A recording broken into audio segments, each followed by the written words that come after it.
सुप्रभात। जैसा कि आप सभी जानते हैं, आज बुद्ध पूर्णिमा है। तो बुद्ध पूर्णिमा के अवसर पर मैं आपको गौतम बुद्ध के बारे में कुछ बातें बताने जा रही हूँ।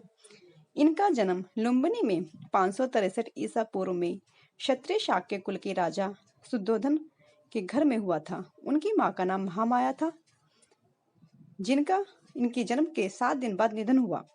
इनका पालन महारानी की छोटी सगी बहन महाप्रजापति गौतमी ने किया।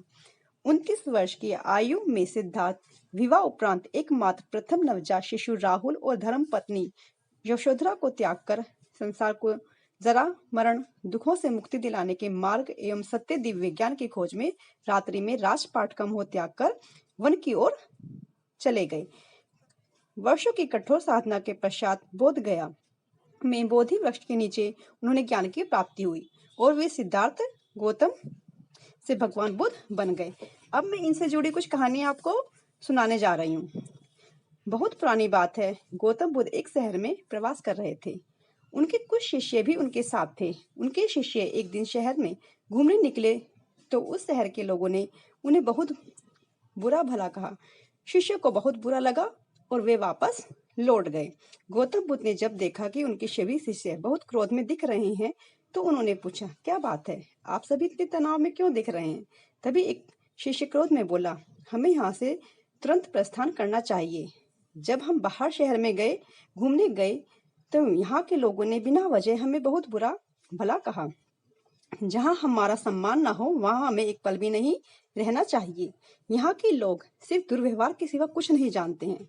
गौतम बुद्ध ने मुस्कुराते हुए कहा, क्या किसी और जगह पे तुम सद्व्यवहार की अपेक्षा रखते हो? दूसरा शिष्य बोला, इस शहर से तो भले ही लोग होंगे।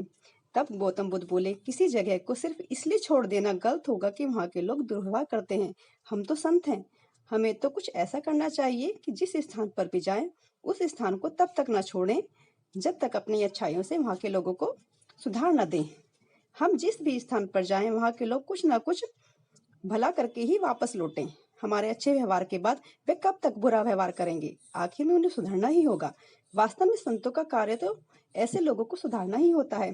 सही चुनौती तो वो है जब हम विपरीत परिस्थितियों में खुद को साबित कर सकें।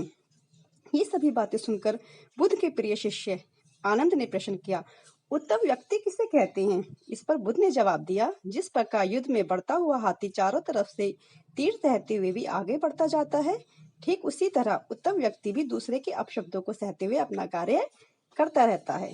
खुद को वश में करने वाले प्राणी से उत्तम कोई नहीं होता। गौतम बुद्ध की बात शिष्य को समझ में आ गई।